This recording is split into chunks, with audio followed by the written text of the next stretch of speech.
and welcome to this book talk with Rabbi Ed Feld. So I've known who I call Eddie, because I knew him from my Princeton days, where he was the Hillel rabbi for 19 years. And I see Tova Miller-Greenberg is on this, and she was at Princeton with me at the same time. And since he left Princeton, Eddie has taught at JTS. He's been the author of many books. And today we're here to discuss his latest book, which has a Game of Thrones title. It's called The Book of Revolutions, the battles of priests, prophets, and kings that birthed the Torah. We will get back to that title at the end of our time together. So you'll have to wait to hear how that title came about. But before we delve into and hear from Eddie, I thought I would just give you guys a little context that, unbeknownst to you, Eddie actually has a deep connection to Temple Emmanuel, and a very deep connection specifically to Temple Emmanuel on Rosh Hashanah, on the eve of Rosh Hashanah. We, for many years, have been very lucky that we use the Machzor Lev Shalem at Temple Emmanuel. Eddie, that came out in what year was that? I think 2010. 2010, and we had a generous donor who purchased them for the entire congregation. And Eddie was the senior editor of that Machzor. So when you're in shul and you're using it and it has so many beautiful poems and commentaries, etc., you'll think of this time we had with Eddie tonight. That's the direct connection. The other connection is more indirect.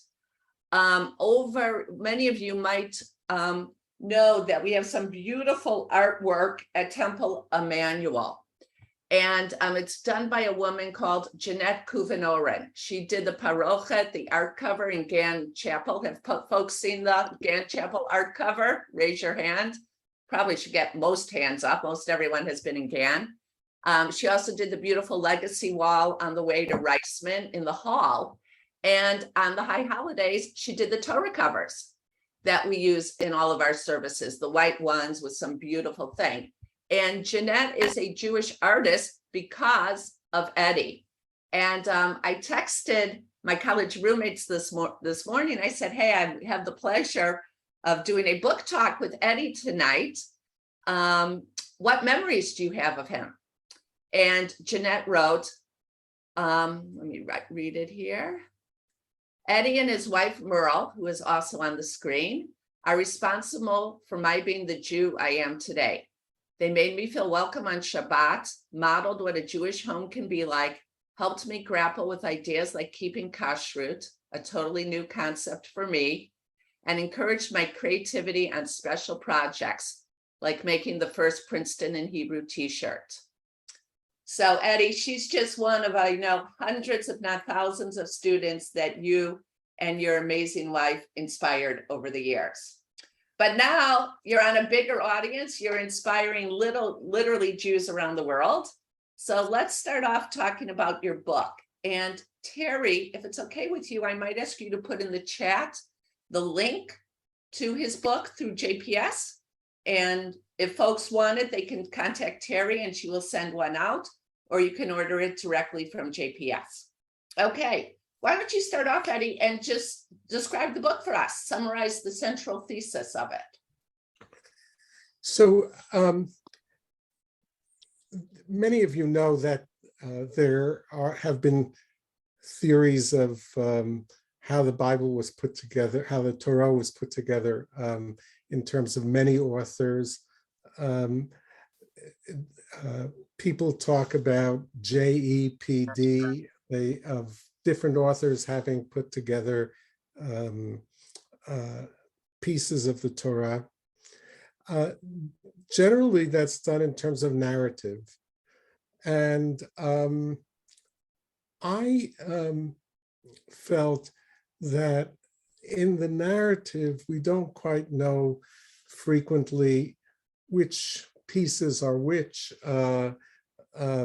There is an attempt to tell a full story from beginning to end, from the creation to just before the people of Israel are entering the land of Israel. And so I decided that I would analyze the parts of Torah through the legal codes, and 3 legal codes are found in Torah in very separate and distinct places. The Covenant Code, which calls itself the Covenant Code in Exodus, the Holiness Code in Leviticus, and the Book of Deuteronomy. And the wonderful thing about doing the legal codes is that you can date them, because the Covenant Code reflects Northern Israel. It reflects the calendar that was true in Northern Israel. Northern Israel had the 10 tribes. Judea had 2 tribes, just Judah and Benjamin. Judah was about 1/10 of the size of Northern Israel. Northern Israel was the major player. And in Northern Israel, there arose major prophets, Elijah and Elisha, who opposed, if you may remember, Ahab and Jezebel, and brought down that regime and instituted a regime under someone they anointed as King Yehu. And at that moment, the Covenant Code comes into being as a code which celebrates both God, the God of Israel, rather than the God of the Phoenicians, who Jezebel had brought, and a central ethical teaching. Northern Israel is eventually destroyed, and some of those people move south, and we have the Book of Deuteronomy, which is what Judea put forward. And then Judea was eventually destroyed, and Jews were sent into exile in Babylonia. And in Babylonia, there is the formation of the Holiness Code, a code which sets a kind of ideal for the future. You can tell that there are 3 different codes if you trace certain laws between all these different parts. You can, in Exodus, the Covenant Code begins with the law of slavery, right? A Hebrew slave should work only 7 years, and then you set him free. And then you read the same law in Deuteronomy, and Deuteronomy says, a Hebrew slave works 7 years and you set him free, but you give them money, you give them a gift as they go. So when they go free, they shouldn't just be a released prisoner, if you will, a released slave who has to start over and probably sell themselves into slavery again because they can't start over. But you have to give them something so that they can start their lives anew. So Deuteronomy has added a piece to Exodus. And then the Holiness Code says, no Hebrew can be a slave. So Wow. the 3 different codes with 3, you can tell. So Eddie, 3 different can I ask you, they're Sure. different. What's really interesting about your book is you have the history and you really write it. I mean, that's where it's like Game of Thrones. It's so interesting just reading it for the 3 phases of Jewish history. And then you talk about the code. How do you link? Why did like the Judeans do it one way and the folks in exile write it another way? Like, were there things going on that led them to interpret that differently? Well, let's start backwards, if you will. In the Holiness Code, there is this dream. It's written, or people writing when they have no power, right? The Babylonians are in power. And they're in exile. And it's this dream of return, right? We're going to return and we're going to do it right this time. This time we're not going to do the same kinds of things which brought us into exile. Right. So no Hebrew slaves. This is this. We left Egypt to be free, and this time everybody's going to be free. And in fact, in the Holiness Code, you have the law of Jubilee, which is every 50 years, people will go back to their original share. There can be no eternal poverty because every 50 years, every family will be able to start again the way they started originally. Well, that's a dream, right? There never was a moment in Jewish history where the Jubilee was carried out. Right. There's no evidence of it ever having carried out at any moment. So it's a dream of an equitable society, and you dream that way when you're in exile and looking backwards. Deuteronomy is a revolution which occurs in the midst of having been Assyria captured the northern kingdom. It almost captured Judea itself. It surrounded Jerusalem, and then it was saved, and the Assyrian Empire collapsed.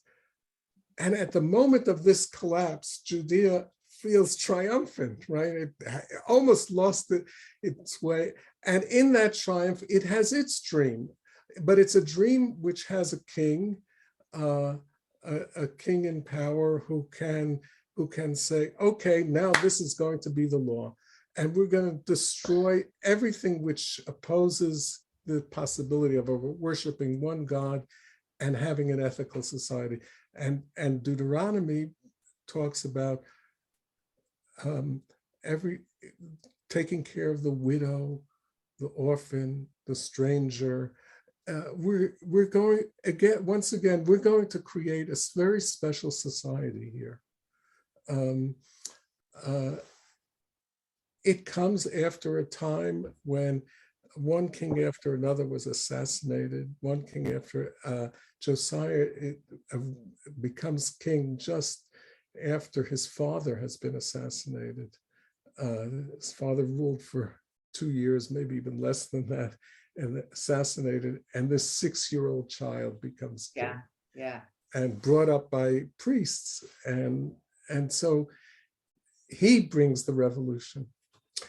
And the covenant code comes at a time also when Ahab and Jezebel are overthrown. So all these moments come at an enormous historical change allows for something new to arise.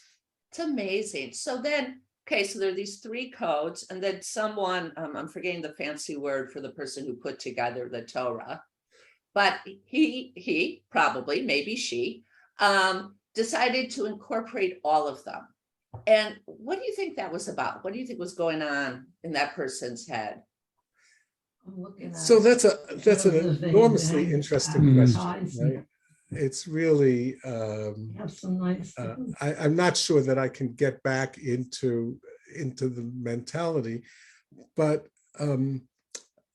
I think that they felt that they were the inheritors of a variety of traditions.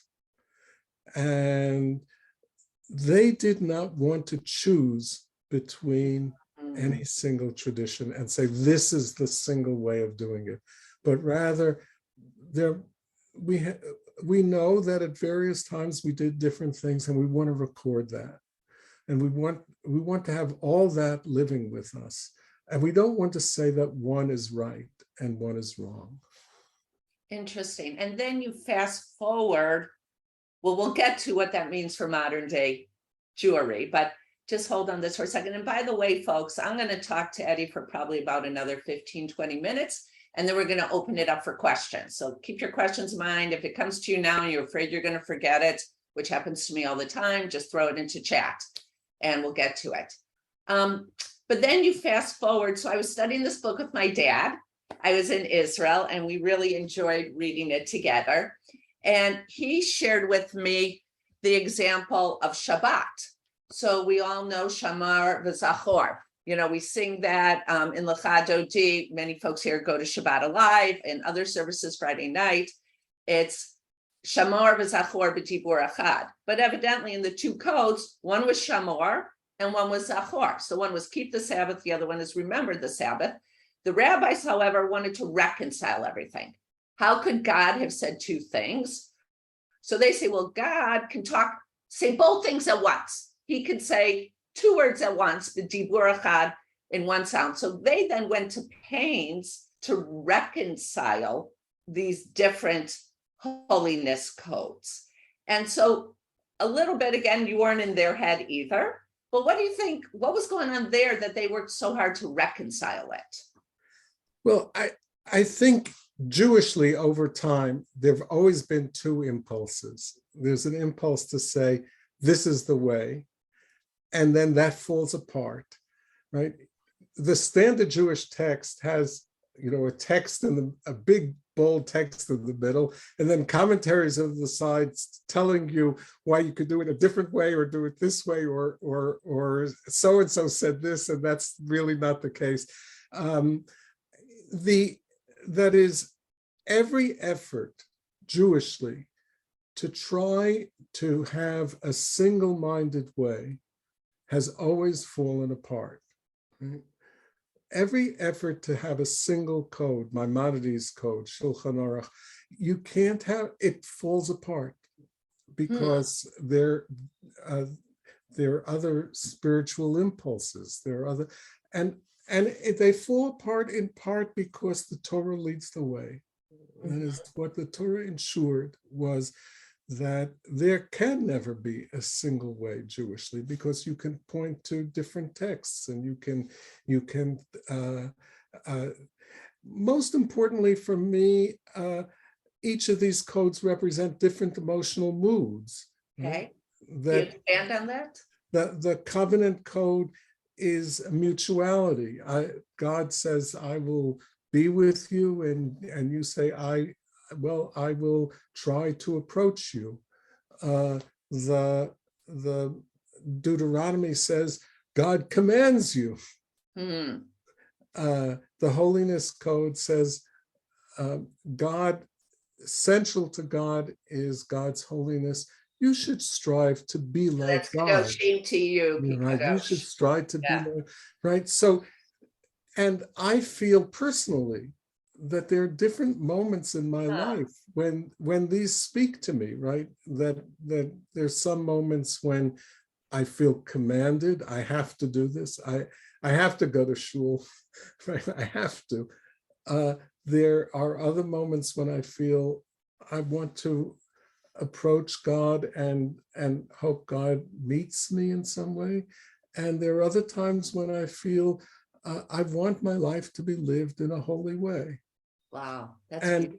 Yeah, and what the Torah did was say, look, there is this range of human possibility, and we want to speak to the range of human possibility. And that's why I think Jewishly there can never be one code, because there are different moods and different spiritual outlooks and different aspects of human personality, and great religions speak to the range of human possibility. Right.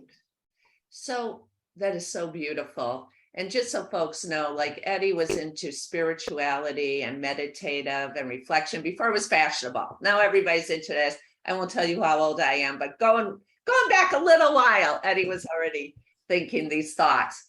Let's fast forward to today. And we live in such a polarized society. I mean, Rosh Hashanah is coming up, and I know they're family members, and they're afraid to discuss Israel at the table. They're just afraid to discuss politics at the table. They're afraid to discuss, interfaith families at the table. I mean, there's so many issues where people are just like opposite ends and can't even talk to each other anymore. What is this book? What did your research that led to the book? Kind of what wisdom does it have for us as we all deal with this very real modern day problem?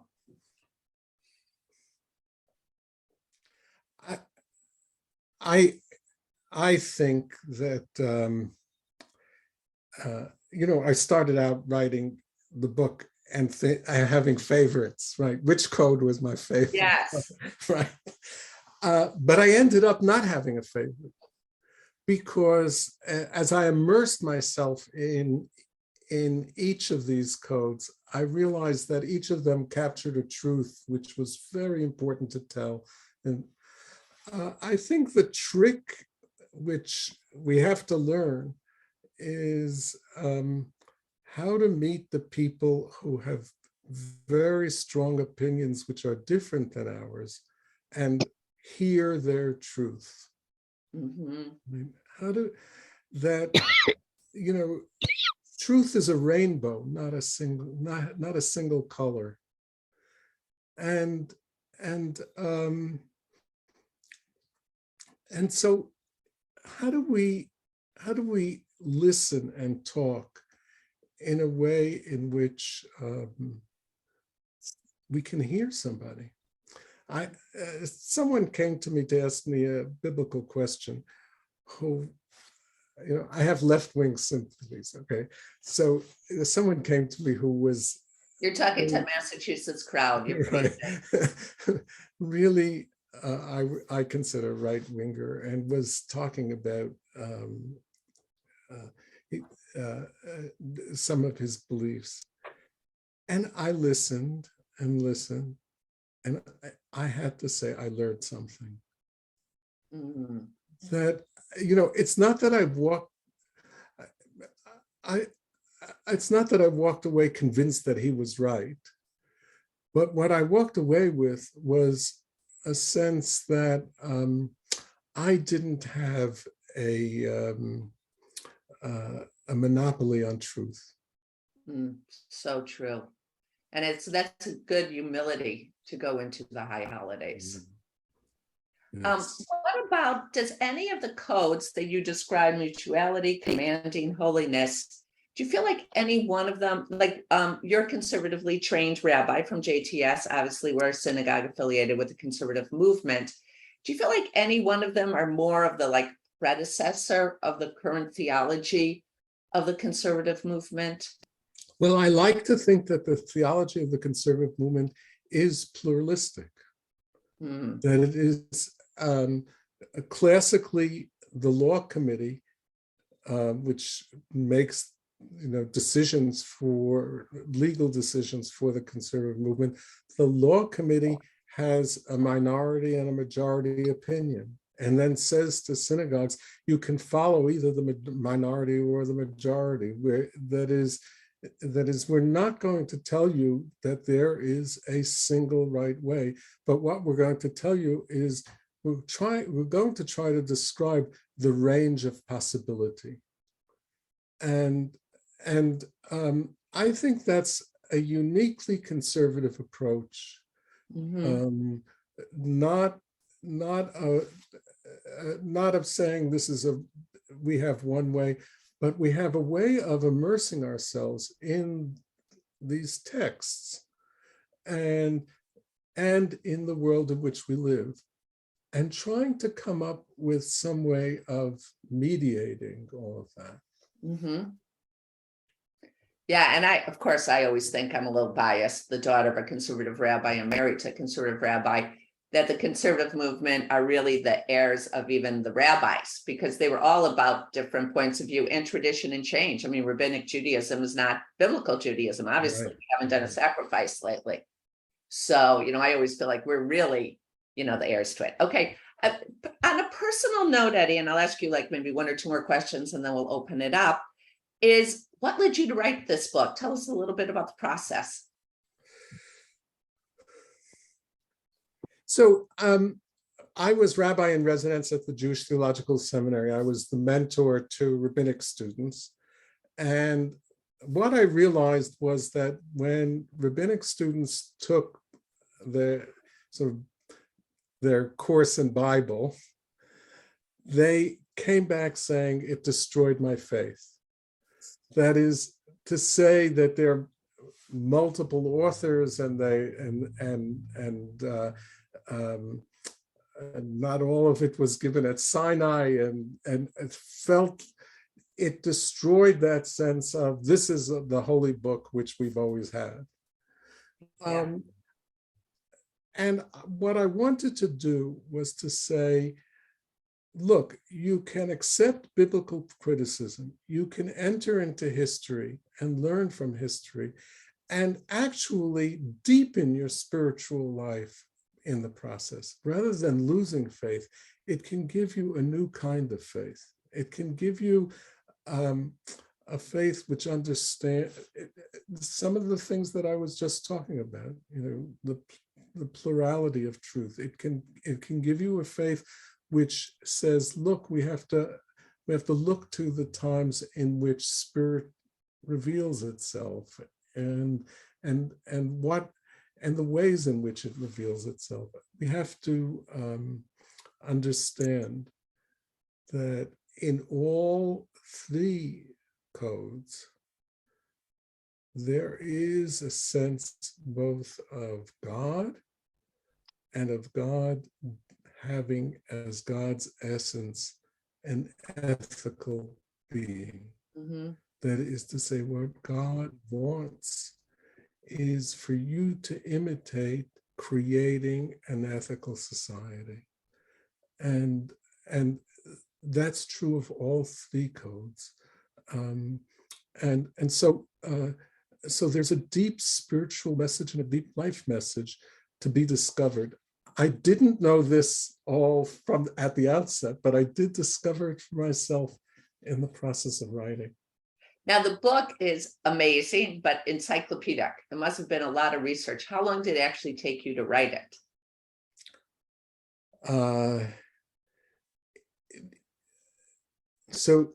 The interesting thing about this book is that I had a publisher for it some 15 years ago, and the publisher went out of business. And so I put the manuscript in the drawer, and then a couple of years ago, 3 years ago, I showed it to a Bible scholar, and he said, you have to publish this. And so I took it out and rewrote it and rewrote it and rewrote it. This is on my computer, it says, this is the 9th version of the book. So that's well, and the ultimate compliment that you've gotten is it's actually written for lay people like ourselves, but actually biblical scholars have said this really fills kind of a gap in scholarship that you really put together. That's been actually wonderful, both in terms of people I've shown it to and in terms of the reviews that biblical scholars have said that they learned from it, and then lay people have, reviewers who have no Jewish background have said, wow, it was such an easy read, such a clear read. So yes, that's a wonderful compliment. A piece of it I have to thank my wife, who's a great editor. But so she is, and a great poet and writer in her own right. Hi, Merle. Okay, I promised people that the final question from me, would be the title. Phyllis says, so my father, again, reading the book, he said, even authors of prose get to do poetry at one point, and that is writing their title. So this is the book of Revolutions. The title comes from my daughter. She read the manuscript and said, why don't you call it the Book of Revolutions? I like the title because I want to convey that these ideas had to be fought for. Lots of Jews at the time opposed the prophets, opposed the legislators. We're talking about wars and assassinations, and so the word revolution is really appropriate in terms of what it took to get these ideas accepted. Great. Well, I could ask you more questions, but I don't want to hog all the time. Why don't we open it up for questions, and you could either unmute, you could push the button, or if you feel like it, you could put it on chat. And we always need one or two brave people to start us off. Shira, before we start off, I want to thank you for that beautiful introduction. Thank you so much for having me today. Well, I think, like I said, for like literally 2 generations almost at Princeton. You wore Princeton Hillel. Right. And left a great legacy. It's still a really strong Hillel and a really strong Jewish community there. Okay, questions, folks? Eileen, you have to unmute. Yep, yeah. Got it. Hi, thank you both so much.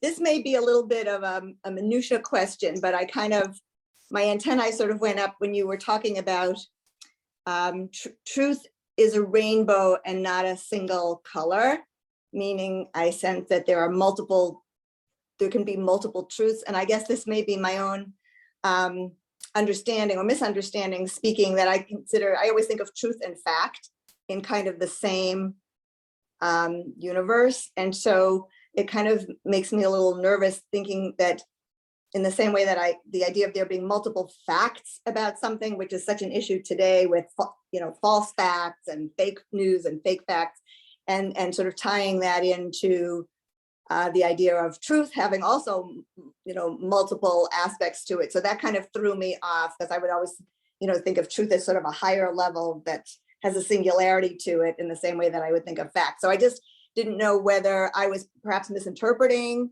your intention or not understanding it myself, and just wondering if you might comment on that. So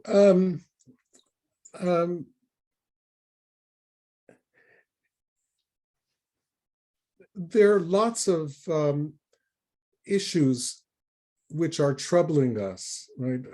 In terms of what's the right way to go, or what. And when we make a choice of a way to go, the reason why it was troubling was because there is something to be said for both sides. Now, we may clarify for ourselves and say, okay, something's making me lean this way, right? But the reason why choices are difficult is really because there's a lot to be said on both sides. So some of it can be just, Shira was talking about how the rabbis compromise certain things. There's a debate, for instance, on whether you put the mezuzah on your doorpost up as a vertical, so that it divides the inside or the outside. Or another rabbi says, you should put it horizontally so that you connect the inside and the outside. And so we put it diagonally to recognize both rabbis. Right? So there's a sense that there's two truths operating here, and even if we can't compromise and we have to choose one, they both are saying, I think, important things that we should listen to. Beautiful. Yeah, Sid. My question is, you mentioned the first code was from Exodus and the second code was from Deuteronomy, but where do I read about the third code? The Holiness Code is most of the last part of the book of Leviticus, from chapter 17 to the end, except for 1 or 2 chapters. But basically, and the main Holiness Code is chapter 19 of the book of Leviticus, which says, you should be holy because I am holy, and that's how the Holiness Code gets its name. Those laws are the tone of those laws and the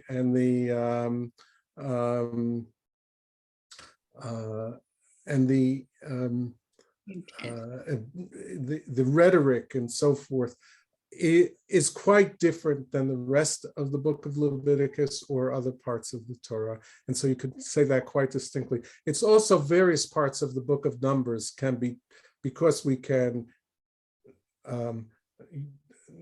tease out which are the kinds of characteristic phrases of the Holiness Code from the book of Leviticus, we can say certain parts of the book of Numbers are like that too. Can I just ask one more question? Of course. You're indicating that this is teasing out and dissecting and so on, and I respect that very much. Is there any connection with this and the hypothesis about the J and the E and P and so on? Is there any connection? So my problem with the J, E, P, and obviously the D is the same because D in JPD is Deuteronomy. So I'm also doing Deuteronomy. P is divided up into the first part of Leviticus, which is dealing with sacrifices and temple. But then there's a second P, in other words, which is H, which is the Holiness Code, which is priests who thought very differently. They aren't temple-centered, they're people-centered, and they're talking about how do you bring the holiness of the temple into the life of the people, and that's a very different concern. So P and D are the same. The problem I have with J and E is that it's almost impossible to date when J and E were written. The people do say E is Northern Israel, so that may be that we can say. But even in terms, there are two problems. One is dating. Harold Bloom famously said that J was written by a woman in the court of King Solomon. Yisrael Knoll, who's a contemporary Israeli Bible scholar, who is, I think, one of the great Bible scholars of all time, if not certainly in our time, he thinks that J is late.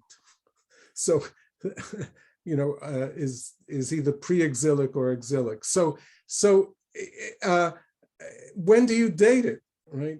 So that and then J and E are so mixed together that you never can.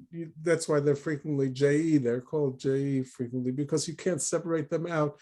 So you're left, when you do JEPD, you're left with many more problems. And I decided to go this way to avoid those problems. Thank you. And to give us a different perspective. I have something here from Ann J. She said she has a question, but Shira, hi, it's Ann Johnson. I just wanted to. Oh, hi, Ann. Hi, Shira. Rabbi Feld, hi to you as well. I thank both of you tonight. I'm looking forward to reading this book. I guess the question that I have is based more on the discussion that's happened. And this is in reference, Shira, to your trying to pull this into a more modern context in terms of what do you do in those situations where you're sitting at the table with diverse ideas. And Rabbi Feld, you talk about the fact that you have this very right-wing person that you had this conversation with and were able to learn from. I happen to live in one of the most right-wing communities in the state of Massachusetts right now, or in the state of Florida right now, I'm sorry, in a very right-wing state to begin with. And I look at this frequently from the standpoint of those people around me who are very inclusive. It's almost what I consider to be sort of like the paradox of the library. These people who want to include everything in the library, they want to include the three different codes in the library. And yet here they are faced with a person that is only wanting to deal with one of these codes in the library and is unwilling to accept the fact that the other two codes, okay, they should go away. It's a conservative movement trying to build everything together and bring some sort of collective conclusion. Do you allow an Orthodox minyan in the context of a conservative synagogue, that sort of thing, or should we all accept everybody? How, within the context of putting these three codes together, do you deal with the purveyors of each one of these codes historically who would not have necessarily accepted the other codes? would the person coming from the covenant code have been willing to accept the holiness code? Great And question, how Ann. do you deal with that? Great question. It's a great question. I mean,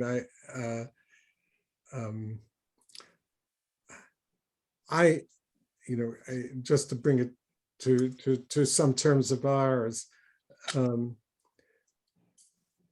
I think that American Jewry is incredibly rich for having Orthodox Jews, conservative Jews, Reformed Jews, Reconstructionist Jews. I think the full range of Jewish life makes American Jewry incredibly rich.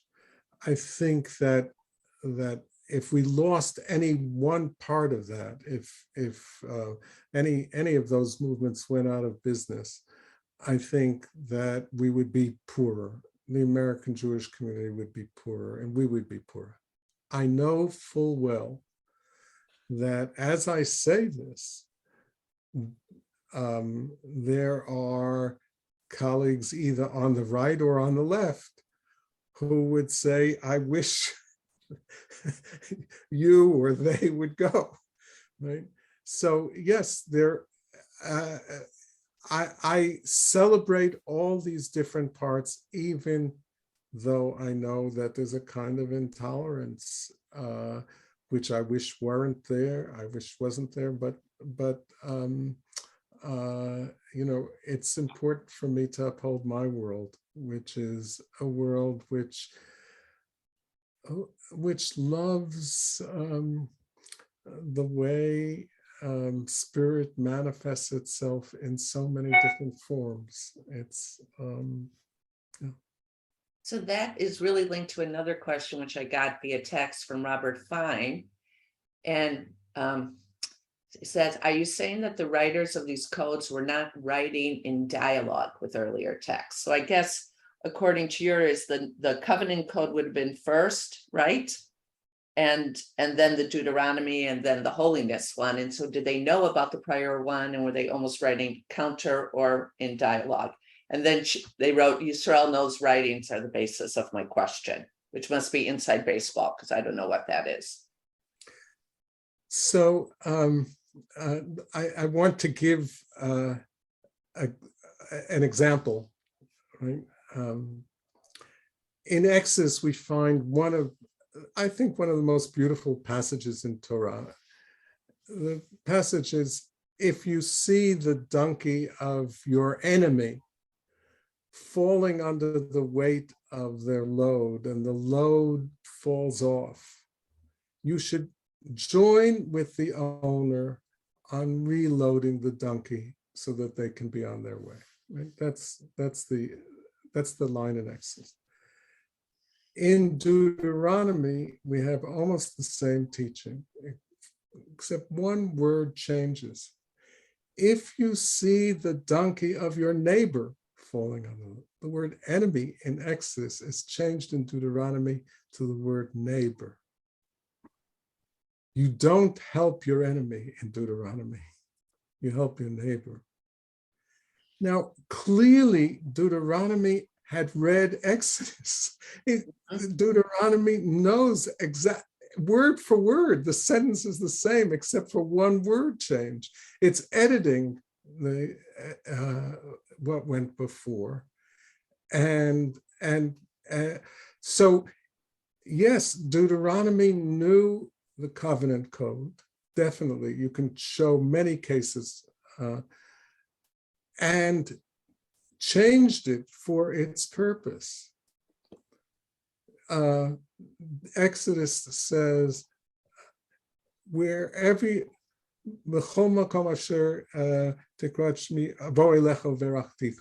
right? Every place where you call upon me, I will come and bless you. Right? Deuteronomy says, Ki im el hamakom, you should go to the one place. Right? Deuteronomy thought that there should be only one temple, not many temples all around. Exodus was fine with many temples. So Deuteronomy uses the very same word, hamakom, instead of bechol makom. You can hear them talking to each other. Although Deuteronomy is based on Exodus, on the covenant code, it never once mentions the covenant code explicitly. So it used it and then created something different. The Holiness Code, you can show that, I was just reading a passage today, but you can show that the law of the city which you can run away to, Miklat. Arei Miklat, right, where you, if there is an accidental murder and you can be protected by running away. If you compare what Deuteronomy says and what the Holiness Code says about the very same laws, you can see that the Holiness Code read Deuteronomy and changed critical passages and rewrote the law. And So they had yes, a point of view. They had a point of view Yeah. they wanted to get across. Each of these traditions were based on tradition. They're revolutions, and they read the tradition, and they read the tradition differently. Okay, Rafi Katz raised hand. Yes, no? Hi, how are you doing? Good. Thank you for your very, very interesting talk.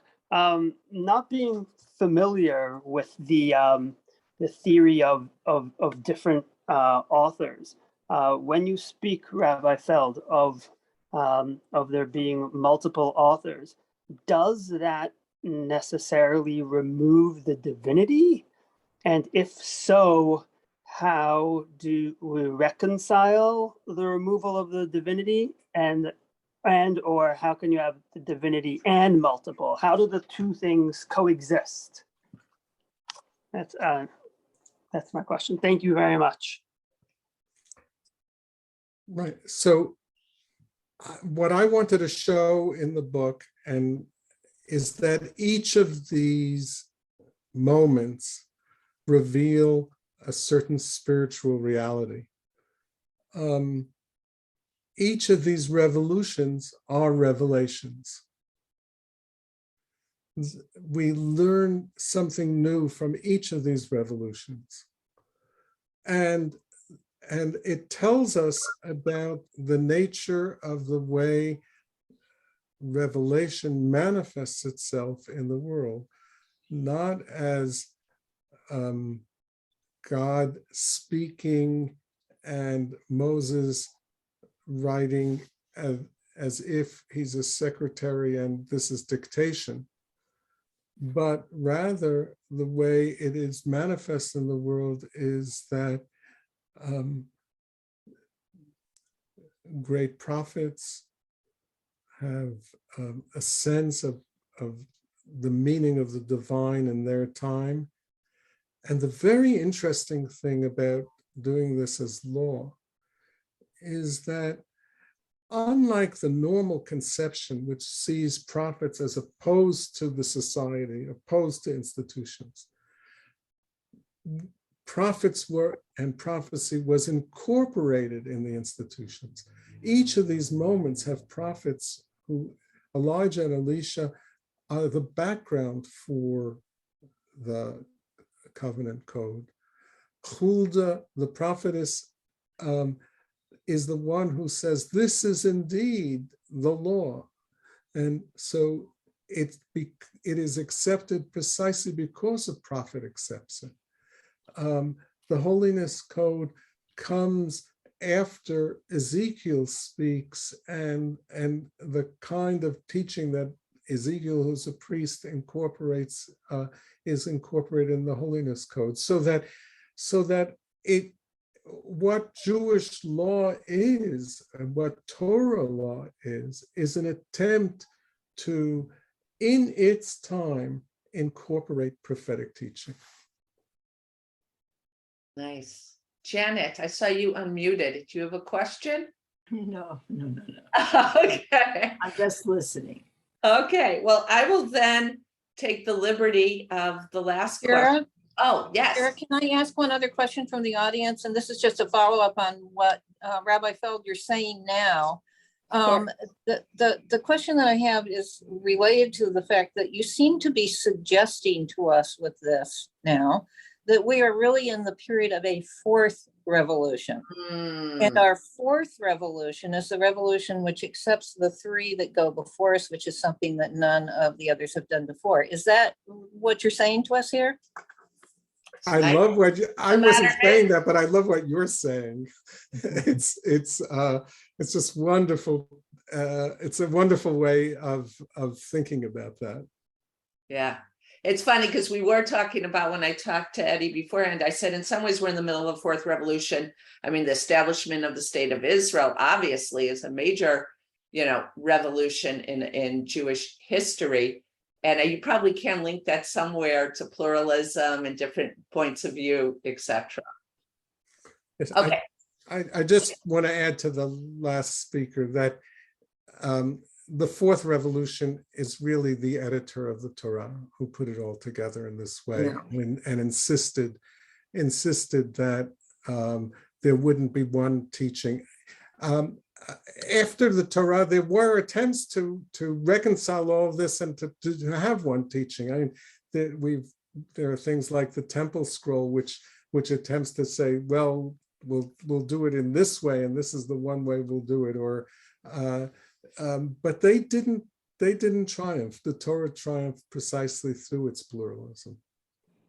Okay, last question from the folks on the screen. Avi, I think you might. Yes, thank you for a very thoughtful and thought-provoking presentation. The question is, if you try to look 100 or 200 years into the future, how do you see Judaism in North America evolving, given your historical perspectives? Now we're asking for prophecy. So that's a professional Judaism, right? The whole book on that. So, my simple answer is that in the book, I'm a historian, not a futurist. I can only, I really, long ago I said that I handed in my union card in the Prophets Union. The things that I prophesied didn't come true. So I don't know what American Jewry will look like 200 years from now. One of the things that I do know is that the prophecies have proved wrong. That is, what people said would happen.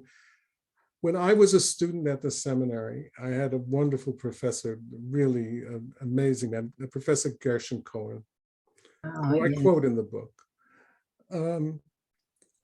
Gershon Cohen said in class, 50 years from now, and I had the class more than 50 years ago, so 50 years from now, there'll be only 2.5 million Jews in the United States instead of 6 million, but they will be more observant than an equivalent number of 2.5 million now. So neither of those sides, none of what he said proved true. I mean, he was extrapolating from the statistics of the moment, and none of it proved true. I think what will be the case is that it will be something quite different than any of us expected.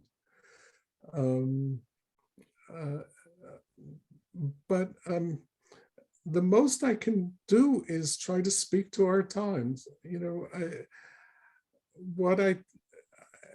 Shira began by talking about the Machzor that I am the senior editor of, Lev Shalem, and the Sidur that I'm the senior editor of, and now doing weekday Sidur.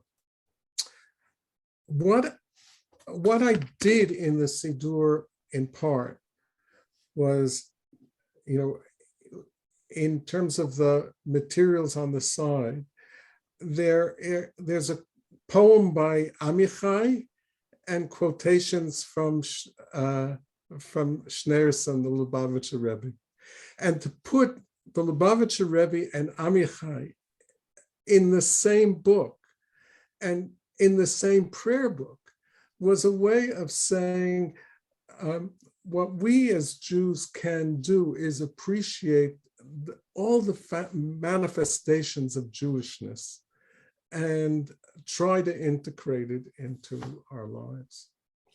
Well, Eddie, I would say that really is prophecy, because I think what bodes best for both North American Jewry as well as Israel and global Jewry is the Torah of pluralism and the Torah of respecting and accepting others. And, you know, you've put together your scholarship that that's what it is. And obviously your deeply held belief and passion for it as well. So thank you so much. This was amazing.